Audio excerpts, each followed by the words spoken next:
လောကကိုအောင်တဲ့သူကတဲ့ဘလို့လူတွေလဲသိလားဖယားသားဖြစ်တဲ့သူကလောကကိုအောင်နေတဲ့ဒါဆိုရင်ဖယားသားသမီးတွေကဘာဖြစ်လို့ခဏခဏစုံစမ်းနောက်ရှက်ချင်းတွေကြုံလာပြီဆိုရင်မနဲ့နောက်ကိုပြန်ပြီးတော့မှလိုက်သွားရတာလေဘာကြောင့်မလို့ဒူးစီရိုက်ကိုဖျားကမကြိုက်ဘူးဆိုတာသိတယ်ဒါပေမဲ့ခဏခဏဘာဖြစ်လို့ပြန်လုံမိနေတာလဲဘာဖြစ်လို့စိတ်ထက်ကြတဲ့အရာဝမ်းနည်းမှုတွေရှိလာရှိပြန်မထနိုင်လောက်အောင်ကိုအဆုံးစီရင်တဲ့အရာတွေဖြစ်နေတယ်လဲဆိုရင်လောကကိုအောင်တဲ့လူဘယ်လိုမျိုးအသက်ရှင်လဲဆိုတာကိုကျွန်တော်တို့မေ့လျော့နေလို့ဖြစ်တယ်လောကကိုအောင်တဲ့သူတယောက်ရဲ့အသက်တာထဲမှာတိုးရဲ့ဇေယျလက္ခဏာသူ့စီမှာရှိဖယားရဲ့အရှိမနာခံခြင်းမရှိရင်ဘယ်တော့မှလောကကိုမအောင်ဖယားရဲ့စကားကိုနားမထောင်ဘူးဆိုရင်မာနခေါ်ဆောင်ရာနောက်ကိုသင်လိုက်မိနေမှာပဲဘာဖြစ်လို့လဲသင်ဟာတိုးဖြစ်နေတာတဲ့သင်ဟာတိုးထိတ်မရှိရင်ဘာမှလုပ်လို့မရဘူးမိတ်ဆွေတိုးထိတ်ရှင်ယေရှုခရစ်တော်ဖယားရဲ့နောက်ကိုနာခံခြင်းဝန်ခံခြင်းနဲ့လိုက်တတ်တာကသာလေ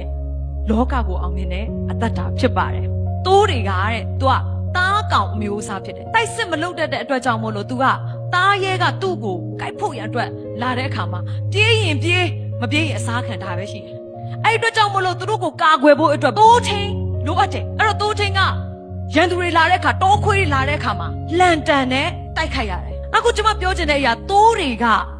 ဝန်ထုတ်တွေကိုမတည်နိုင်တဲ့တတော်ဝါဖြစ်တယ်သူ့မှာအဲ့ဝန်ထုတ်တည်ဖို့ခွန်အားမရှိဘူးဒါကြောင့်မလို့နှုတ်ကပတ်တော်ကျမ်းစာထဲမှာတိုးလို့ဘာဖြစ်လို့ပြောထားလဲဆိုရင်သင်ကိုယ်တိုင်သင်အခုကြုံနေရတဲ့ဝန်ထုတ်ဝင်ဖို့တွေသင်ကိုယ်တိုင်မထမ်းနိုင်မှန်းသိလို့ဖယားသခင်ကသူ့ပေါ်မှာတင်ပါလို့ပြောနေတာဖြစ်တယ်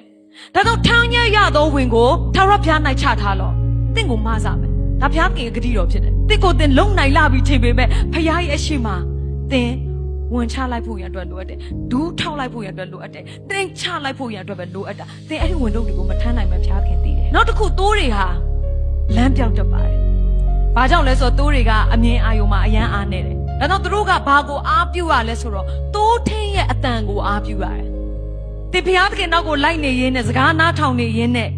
ဘုရားရဲ့အတန်တော်ကိုနားဆွင့်နေရင်းနဲ့ခြေချော်ပြီးတော့မှလမ်းပြောက်သွားတဲ့အချိန်မှာပင်လေဘုရားသခင်ကတင့်ကိုပြန်ရှာတော့ဘုရားသခင်ဖြစ်ပါတယ်တင့်ကိုဘယ်တော့မှပြစ်ထားတဲ့ဘုရားသခင်မဟုတ်ပါဘူးတင့်ကိုမတွေ့မချင်းပြန်လေလိုက်ရှာတဲ့ဘုရားသခင်ဖြစ်ပါအဲ့တော့တိုးအနေနဲ့ကဘာလုပ်ဖို့ပဲလိုရလဲလမ်းပြောက်သွားတဲ့အခါမှာတိုးထင်းရဲ့အတန်ကို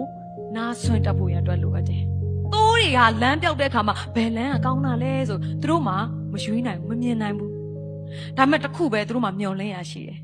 တိုးထင်းရဲ့အတန်ကိုနားဆွင့်ခြင်းတိုးထင်းရဲ့အတန်ကိုနားဆွင့်တဲ့အခါမှာခေါ်တဲ့အတန်လေးကိုကြားတဲ့အခါမှာဟိုဒါငါရဲ့သခင်ရဲ့အတန်ပဲ